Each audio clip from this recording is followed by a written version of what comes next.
नमस्कार दोस्तों, मैं सुनील। आप सभी का स्वागत है एक बार फिर से गूगल एग्ज़ाम स्टडी पर। तो आज हम यहाँ पे पॉलिटी की थ्योरी शुरू करने वाले हैं। जैसा कि आपको पता होगा ना कि पिछले काफ़ी दिनों से हम पॉलिटी के प्रैक्टिस सेट लेकर के आ रहे थे और हमने उस प्रैक्टिस सेट के अंदर कुछ ऐसे क्वेश्चन देखे जो ज़्यादा एग्ज़ाम में बनने की संभावना रहती है। ठीक है, और एक एक इम्पोर्टेंट जो क्वेश्चन बना वो हमने कवर किया। अभी हम क्या काम करेंगे, पॉलिटी की थ्योरी करेंगे।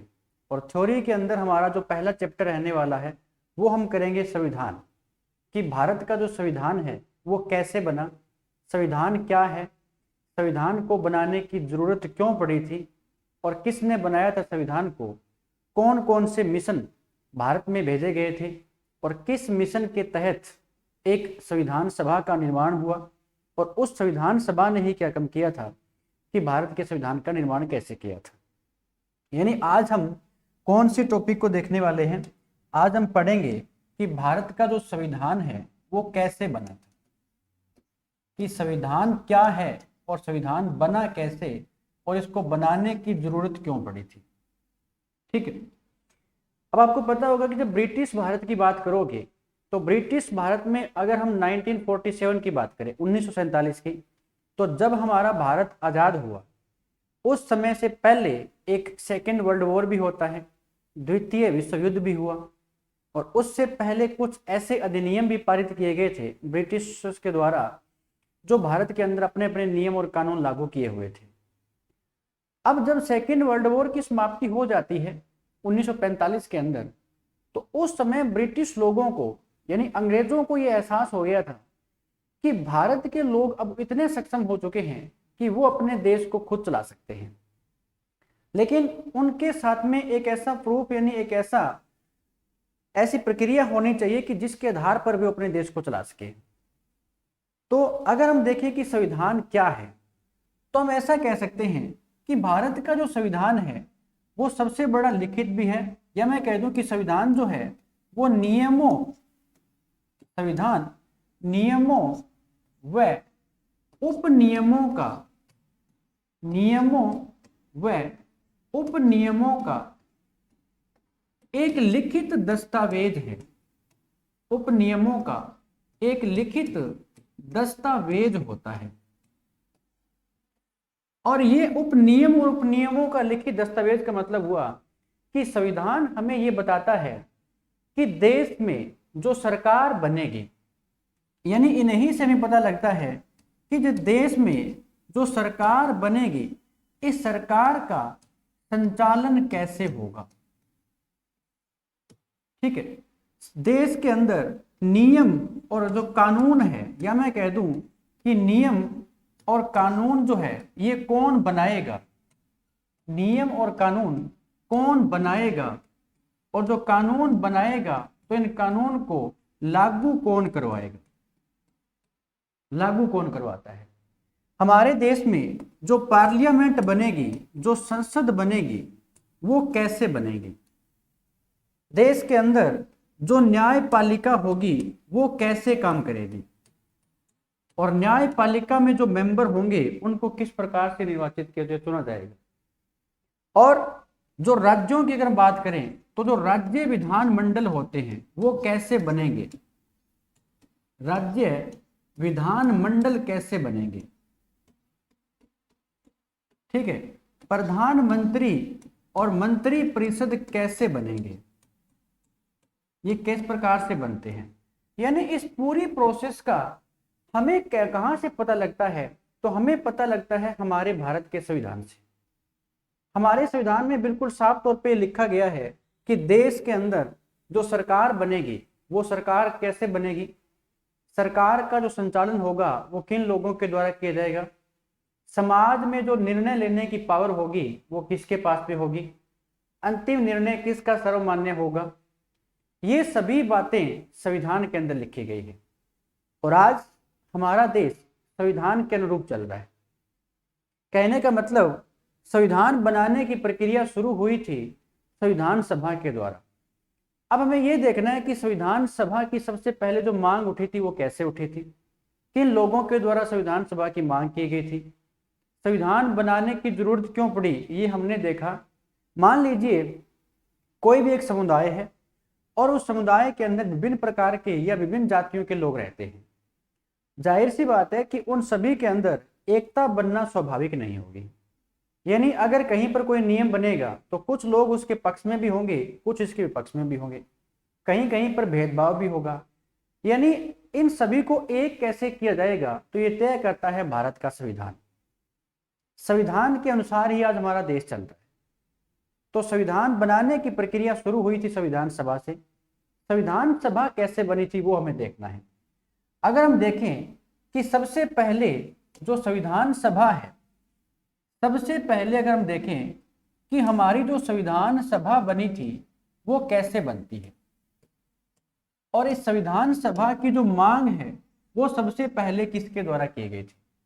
संविधान सभा की अगर मैं कहूं कि अप्रत्यक्ष रूप से जो मांग की गई थी वो किसके द्वारा की गई है, तो अप्रत्यक्ष यानी इनडायरेक्ट रूप से जो मांग होती है वो होती है बी.जी. तिलक के द्वारा, बाल गंगाधर तिलक के द्वारा होती है, बी.जी. तिलक के द्वारा।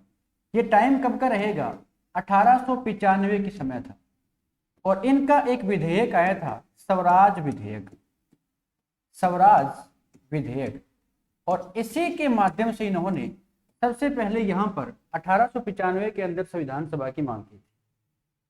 अगर हम देखें कि संविधान सभा की मांग सांकेतिक रूप से कब होती है, सांकेतिक रूप से अगर देखा जाए तो वो कब हुई थी, तो 1922 के का समय रहेगा, और नाम आता है महात्मा गांधी का। 1922 में जो महात्मा गांधी थे ना, इनकी एक पत्रिका प्रकाशित हुई थी, उस पत्रिका का नाम आता है हरिजन पत्रिका, हरिजन पत्रिका। और इस पत्रिका के माध्यम से महात्मा गांधी ने क्या कहा था कि जो भारत का संविधान बनेगा ना वो भारतीयों की इच्छा के अनुसार बनेगा। क्या कहा था कि भारत का संविधान भारतीयों की इच्छा के अनुसार बनेगा। ये बात महात्मा गांधी ने कही थी। अगर हम देखें कि प्रत्यक्ष रूप से मांग कब उठती है, प्रत्यक्ष रूप से, तो 1934 1934 के अंदर M.N. रॉय, ये एक वामपंथी नेता हुआ करते थे, इनके द्वारा भी यहां पे संविधान सभा की मांग को उठाया गया था। 1934 के बाद में 1935 1935 के अंदर एक भारत शासन अधिनियम पारित हुआ, और भारत शासन अधिनियम के अंदर भी कहीं ना कहीं हम कह सकते हैं कि कांग्रेस पार्टी के द्वारा 1937 के अंदर इसी मांग को दोहराया गया था कि संविधान सभा का निर्माण होना चाहिए।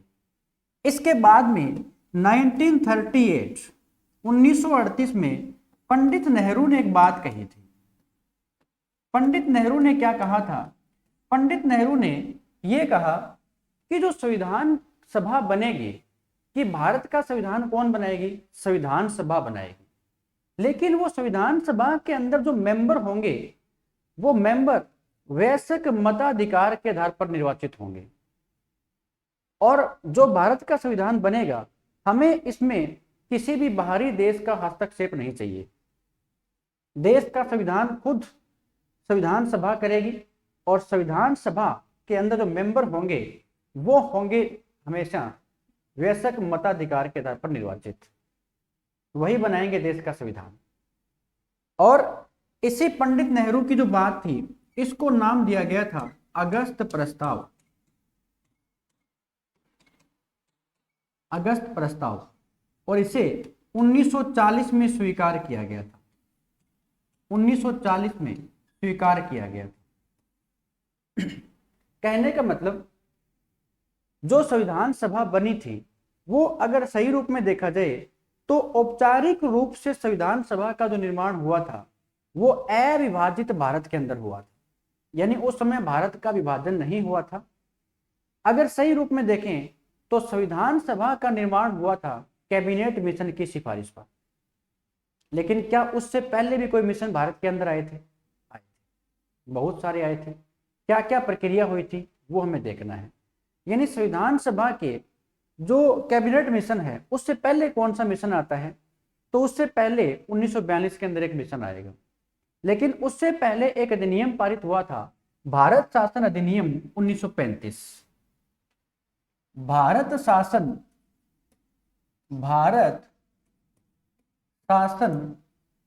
अधिनियम भारत शासन अधिनियम 1935 पारित हुआ।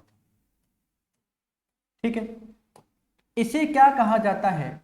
तो इसे हमारे संविधान का ब्लूप्रिंट कहा जाता है। ब्लूप्रिंट क्यों कहा जाता है?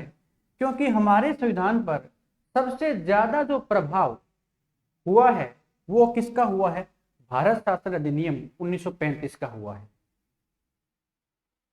और इसी अधिनियम के तहत पहली बार 1937 के अंदर क्या होते हैं? इंडिया में प्रांतीय चुनाव करवाए जाते हैं। प्रांतीय चुनाव करवाए जाते हैं। और प्रांतीय चुनाव का मतलब टोटल 11 प्रांतों के अंदर चुनाव हुए। 11 प्रांतों में से 8 प्रांतों में कांग्रेस पार्टी की सरकार बनती है। 8 प्रांतों में जो कांग्रेस है इसकी सरकार बनती है। और इसमें से जो 3 प्रांत थे वो कौन कौन से थे? एक तो यहां पे आता है पंजाब, दूसरा यहां पे सिंध, और तीसरा आता है बंगाल।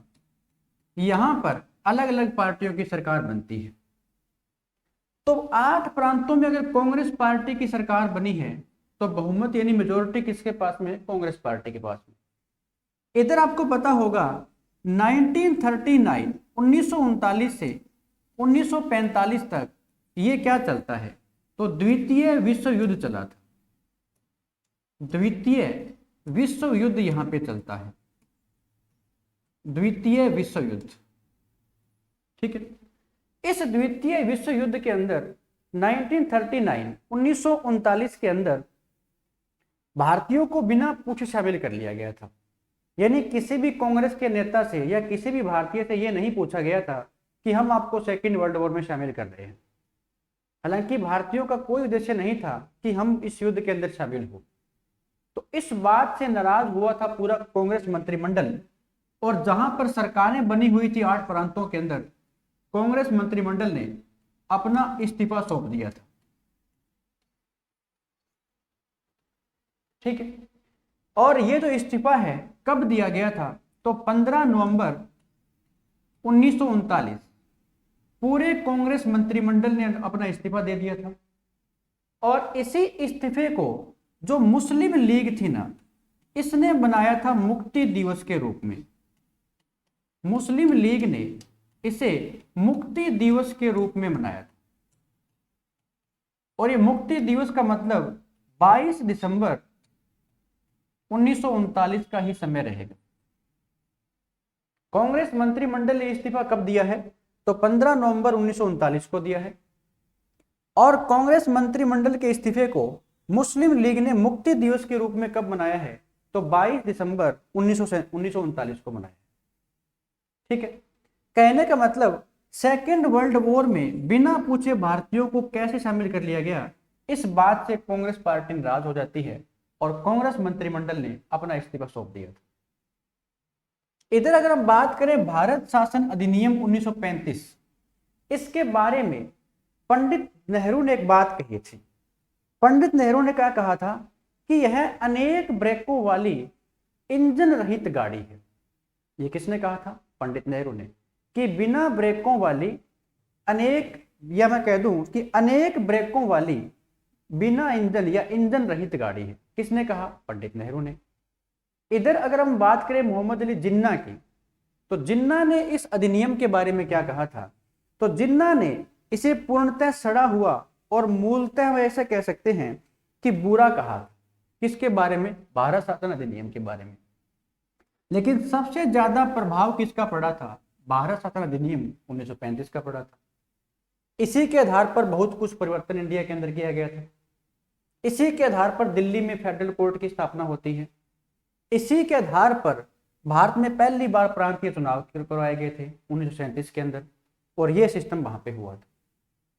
इसके बाद में अगर हम देखें तो सबसे पहले कौन सा मिशन आता है भारत के संविधान का निर्माण करने के लिए?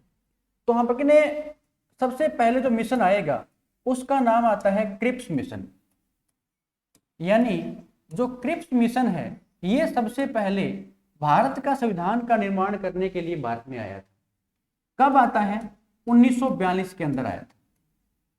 इसमें टोटल कितने मेंबर थे? तो यह एक सदस्यीय हुआ करता था, एक सदस्यीय एक मिशन था। कौन सा व्यक्ति इसमें था? तो उस व्यक्ति का नाम था sir Stafford Cripps. Sir Stafford Cripps ये व्यक्ति इस मिशन के दौरान भारत में आया था। यानी ब्रिटिश सरकार के द्वारा जो मिशन भारत में भेजा गया था वो था पहला क्रिप्स मिशन। कब आया था? 1942 के अंदर। ब्रिटिश सरकार की तरफ से क्या उद्देश्य या क्या मकसद लेकर के भारत में आता है? मेन जो इसका उद्देश्य था कि कैसे भी करके जो सेकेंड वर्ल्ड वॉर है, जो द्वितीय विश्व युद्ध है, द्वितीय जो विश्व युद्ध है, इसमें कैसे भी करके भारतीयों को शामिल करना है, भारतीयों को शामिल करना है। सेकेंड वर्ल्ड वॉर में कैसे भी करके भारतीयों को शामिल करना है, इसका मेन मकसद ये था। लेकिन अगर दूसरी प्रकार से देखें तो ये कौन सी योजना लेकर के भारत में आता है, तो वो योजना कुछ इस प्रकार से थी। इसने क्या कहा कि ब्रिटिश सरकार ये चाहती है कि जैसे ही सेकेंड वर्ल्ड वॉर यानी द्वितीय विश्व युद्ध की समाप्ति होगी तो भारत का संविधान बनाने के लिए, भारत का संविधान बनाने के लिए, भारत का संविधान बनाने के लिए, संविधान बनाने के लिए एक संविधान सभा का निर्माण किया जाएगा। एक संविधान सभा का निर्माण किया जाएगा। संविधान सभा का निर्माण किया जाएगा।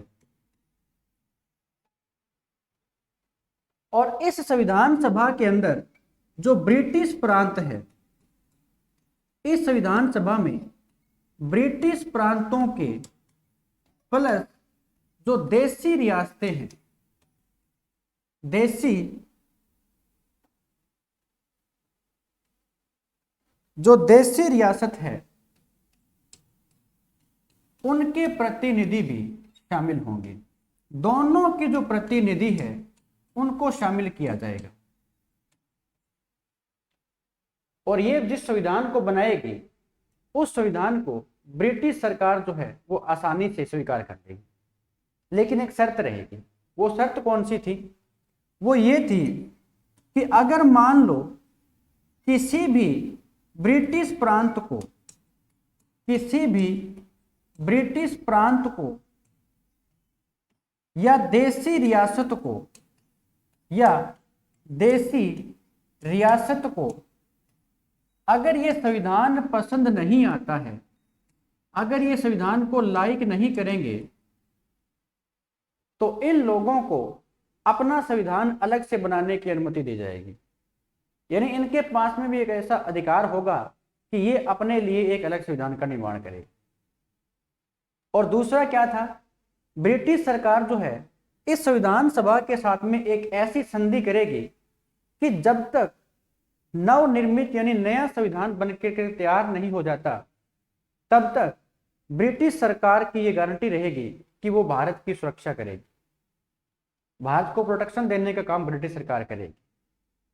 ये संधि हुई थी संविधान सभा के, ये संधि होनी थी। अब क्रिप्स मिशन जो है ये हो गया था असफल। क्रिप्स मिशन असफल हो गया था। असफल क्यों हुआ था? इसके पीछे क्या रीजन थे? तो अगर हम देखें कारण क्या थे, तो जो कांग्रेस पार्टी है, जो कांग्रेस पार्टी है वो चाहती है कि संपूर्ण भारत के लिए, संपूर्ण भारत के लिए पूर्ण स्वतंत्रता या पूर्ण आजादी, पूर्ण स्वतंत्रता या पूर्ण आजादी, ये कांग्रेस पार्टी चाहती है। यानी कांग्रेस पार्टी चाहती है कि भारत अखंड रहे, भारत का विभाजन ना हो कैसे भी करके। इधर अगर हम देखें मुस्लिम लीग की, मुस्लिम लीग, इधर अगर हम मुस्लिम लीग की बात करें तो मुस्लिम लीग जो है, इस मिशन ने क्या काम किया था, मुस्लिम लीग का एक मांग थी, वो थी कि हमें अलग से क्या चाहिए, पाकिस्तान चाहिए। यानी अलग से हमें एक मुस्लिम प्रांत चाहिए जिसका नाम क्या रहेगा, पाकिस्तान।